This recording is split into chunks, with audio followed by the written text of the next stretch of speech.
Margarita Sanz, qué alegría tenerte frente a mí Ay, en Ser Mujer en el cine mexicano. Muchas gracias, de veras. qué gusto estar aquí. Y bueno, la aclaración de que realmente soy de extracción teatral y el cine,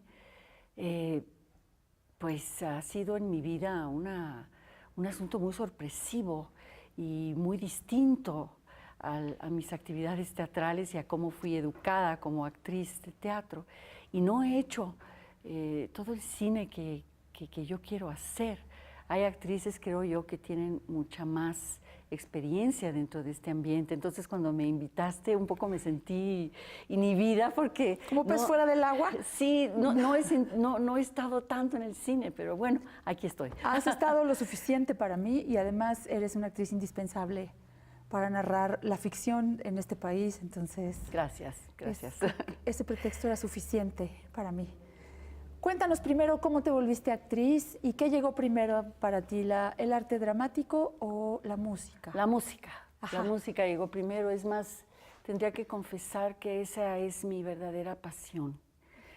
La música. Mi madre tenía dos amigas norteamericanas, vivimos en Guadalajara, yo nací ahí. Y mi padre era de San Luis Potosí y mi madre de Chicago, Illinois. Entonces tenía dos amigas con las que formó un trío.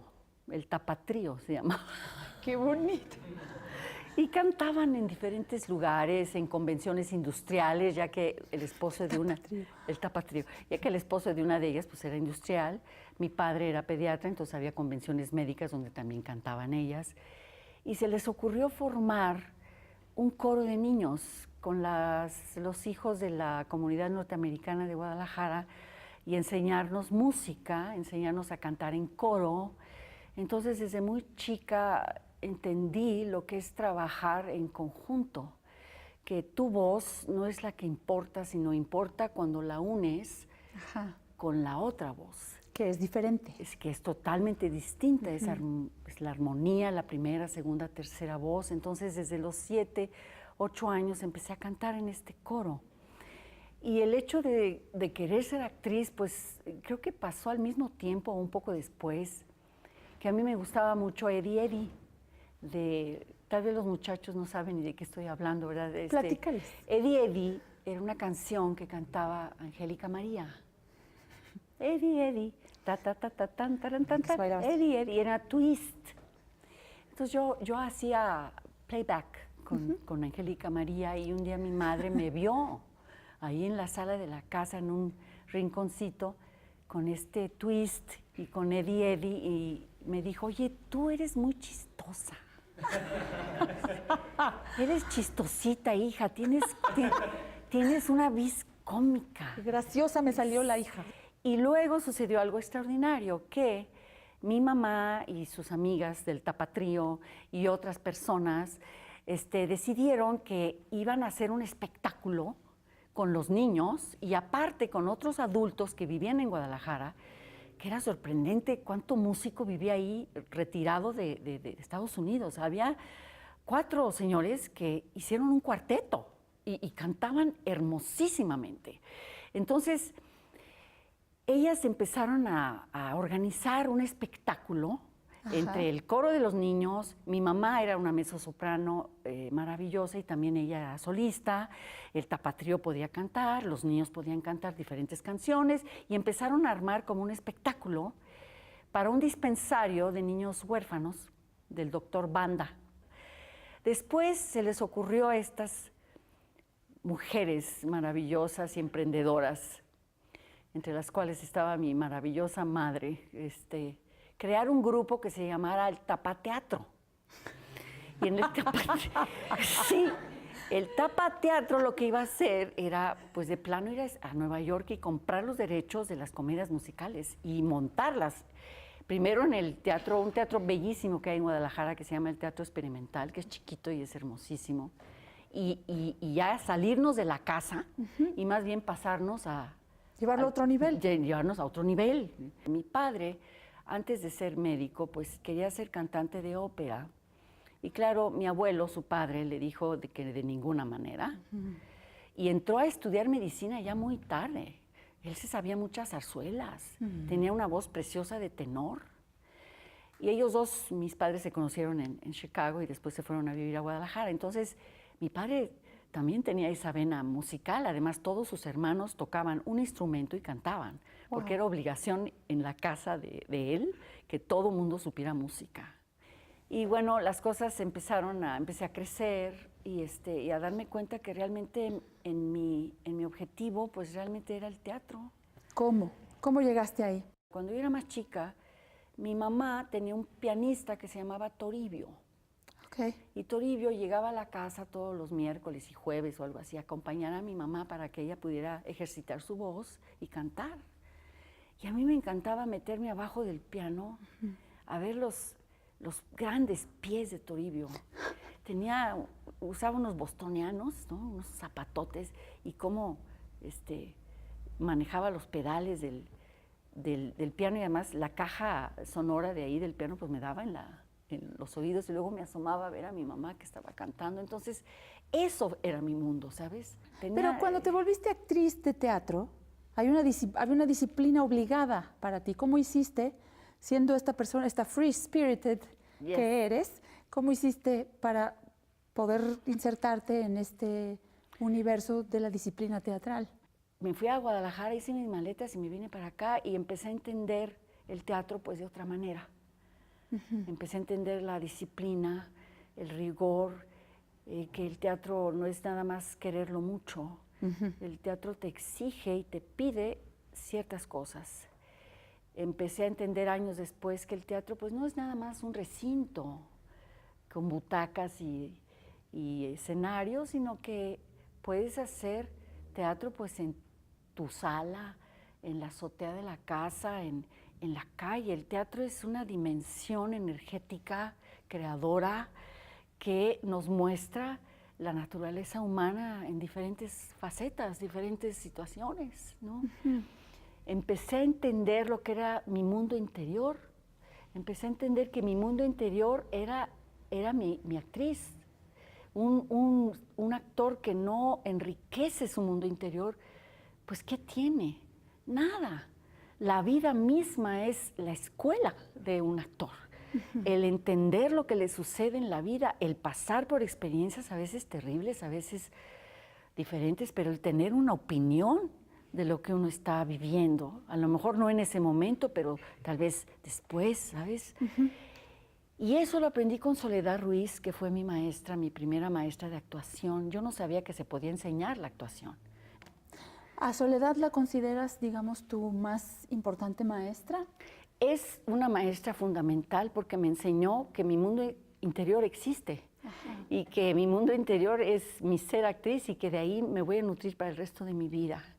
Me enseñó mucho eso. Y de que es muy precioso, o sea, en el sentido de que con qué lo nutres, con qué lo alimentas y cómo lo cuidas es algo muy importante. Pues sí, a veces hasta lo tienes que descuidar para poder aprender, ¿sabes? Es tomar riesgos en la vida, ¿no? Y ella me enseñó eso. Y para mí era un mundo tremendo porque me di cuenta que tenía un mundo interior muy potente y dale, o sea, como una rueda que hace así, chac, chac, chac, chac.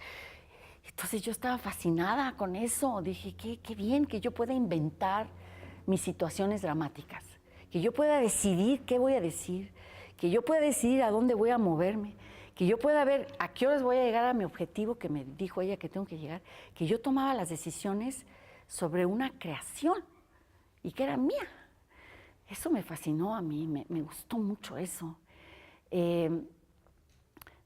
Años después, conocí al maravilloso Héctor Mendoza, que fue como un padre para mí. ¿Ah, sí? Sí, porque él... Bueno, hubo un problema en la Escuela de Teatro de Bellas Artes en los años 70, un malentendido terrible entre el maestro Carballido y los maestros de actuación que estaban ahí. No se entendieron.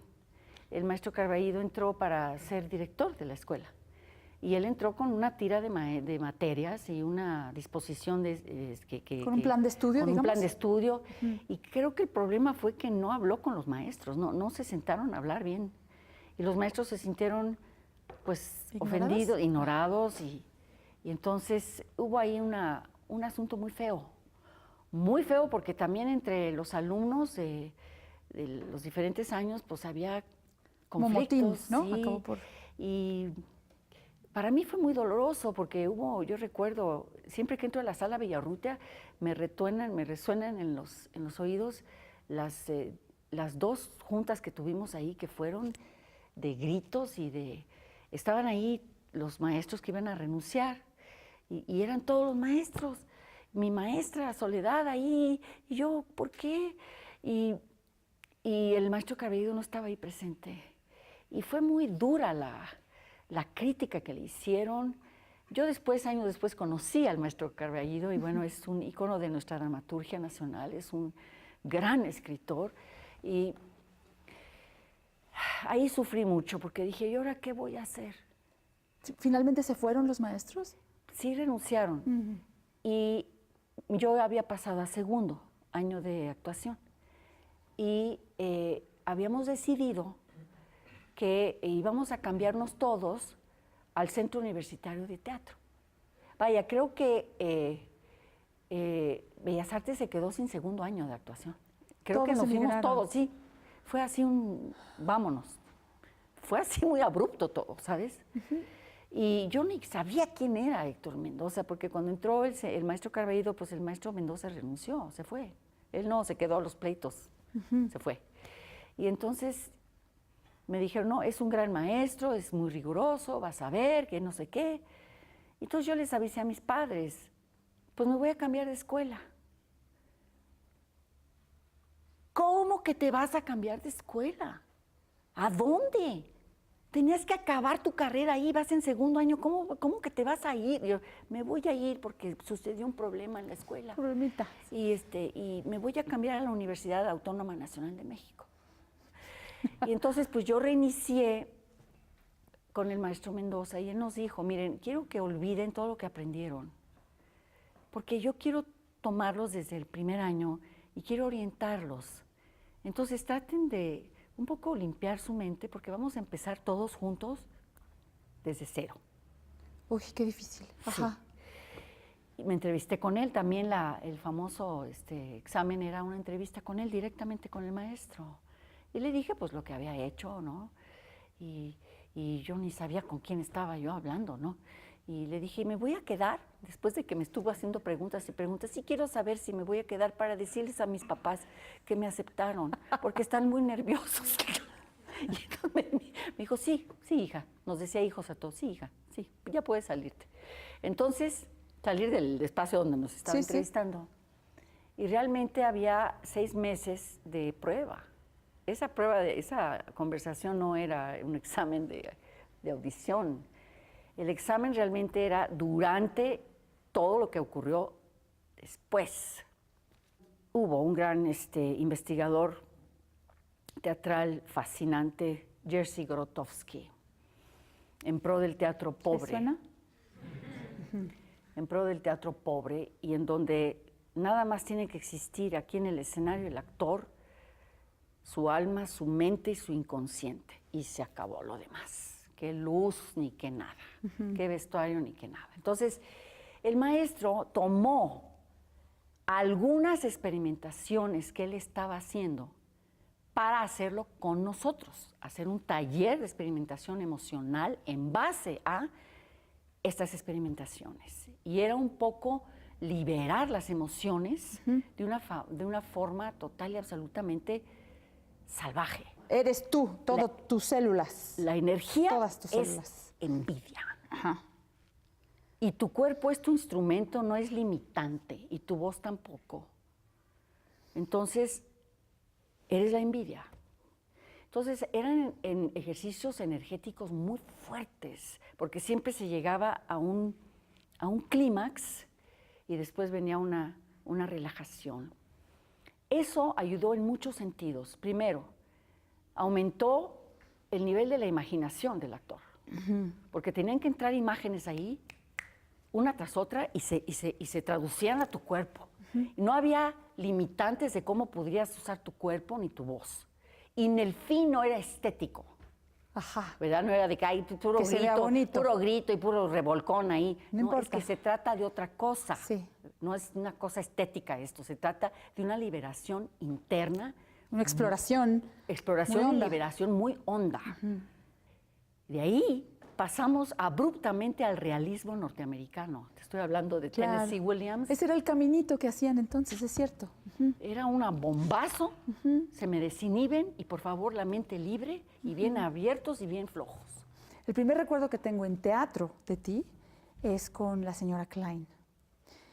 Yo vi esa obra que dirigía Ludwig Margules, que después se convirtió en mi maestro, y yo nunca había visto nada así. El trabajar con Margules fue toda una experiencia porque tenía él una reputación muy mala entre los actores. Como torturador, sí, ¿no? que los trataba mal, que los insultaba. Y era cierto. Era, martirizaba. Y pensaba que martirizando iba a sacar lo mejor del actor. Lo cual es un error. Eso no es cierto. Y eso lo intentó hacer con Delia Casanova y yo. Con Ana Ofelia no, nos usaba a nosotras para sacar esta agresión, como hacer que el actor entrara en un ambiente de inseguridad tan grave que tuviese que sacar lo mejor de sí mismo, a ver cómo, porque ya no tenía piso, ¿no? Es decir, era un poco, sí, unas técnicas que no tenían por qué ser. Pero este es un lado oscuro del señor Margules, pero tiene un lado luminosísimo. Pues era un gran hombre de teatro, pero tenía esta cosa, ¿verdad? Y como tanto Delia Casanova como yo éramos actrices de Mendoza y mendocinas nos decían, pues él nos había dado seguridad. Seguridad en el sentido de que sabíamos que teníamos que trabajar como actrices, pero pues que nos quiten el piso, está cabrón que nos lo quiten, y menos Margules. No quería en esa obra actrices, quería un fenómeno de psicodrama, en donde el teatro no está incluido, en donde las emociones son como un poco Grotowski, brutas, en donde no hay civilidad, ni educación cívica, ni moral, ni nada. Quería dos leonas, dos animales peleándose, nada más que una de las leonas, que era madre e hija, una de las leonas, yo hacía la hija, pues una de sus patas estaba rota y su patita de acá también la tenía como chueca, porque Melita se llamaba Melita y la señora se llamaba Melanie. Melita era una discapacidad emocional tremenda, porque tenía un amor-odio hacia su madre enorme. Y Margules insistía e insistía en este amor-odio. Y todo lo que yo hiciese o dijese tenía que contener el odio. Es decir, ahí es donde aprendí que el conflicto de la historia, que tú analizas el texto y dices, es el conflicto de la obra. No, ese conflicto está en todo lo que tú dices. O sea, si vas por esto, ves cargada de vas odio. cargada de odio y te odio, mamá. ¿No? Te tomas un whisky hablando con tu amiga y estás pensando en el odio hacia tu madre. O Es sea, decir, agotador. todo el tiempo tenía que estar ese odio ahí punzante, todo el tiempo. Y a la hora de enfrentarlo a la madre, pues imagínate, tenía que subir de nivel. ¿Podemos hablar del Callejón de los Milagros? Esa película me pareció genial. Miren, tengo aquí los dientes. ¿La vieron? ¿Alguno de ustedes la vio? ¿Callejón de los Milagros? Sí. Mis dientes, Qué que yo belleza. los pagué porque el productor dijo que eran muy caros, muy cara la prótesis. Pagó nada más un poco y yo pagué el resto. Mira. ¡Qué joya! Susanita.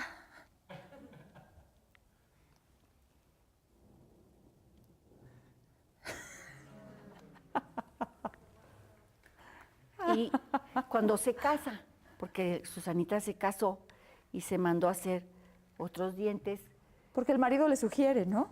no, bueno, porque le dice que no le gustan los dientes ¿no? ¿Qué no te gusta de mí? Pues no me gustan tus dientes. Y rápido va que le cambien los dientes, pero son esos dientes postizos horrendos que la encía es súper rosa, ¿saben? Que se ven más falsos que estos.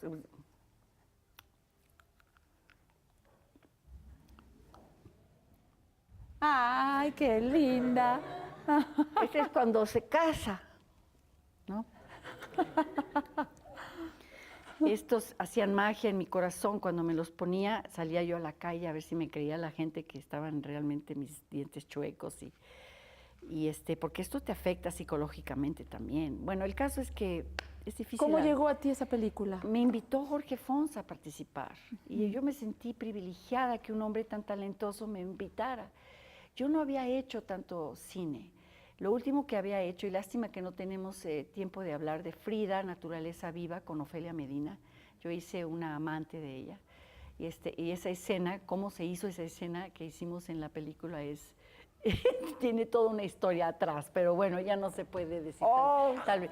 Pero el Callejón de los Milagros para mí fue muy importante porque yo estaba rodeada de actores que habían hecho mucho cine y yo no tanto. Y me sentía arropada, me sentía protegida.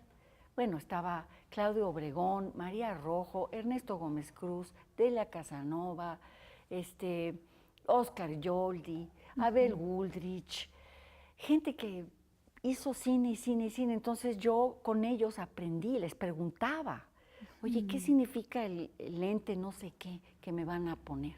Pues ten mucho cuidado con tus reacciones porque ese lente se acerca demasiado. Entonces, cuando digan que te van a poner, no sé, un 75, ten mucho cuidado. Las escenas que hicimos María Rojo y yo me divertí mucho porque María me ayudaba, me daba tips para mi personaje. A ver, haz esto, Margarita, mira, cruza la pierna y luego yo te voy a decir, descruce la pierna, porque me desconcentro, porque ella me estaba leyendo las cartas, ¿no? Entonces, habíamos hecho un trueque de que ella me lee las cartas y yo no le cobro la renta de donde ella vive, porque Susanita era la dueña de la vecindad donde vivían todos estos personajes. El cine está lleno de complicaciones técnicas, me imagino que tiene su hermosura, sobre todo si lo haces con personas que tú quieres, que tú valoras y que tú admiras. Entonces todas esas cosas técnicas se vuelven más amables y las puedes entender.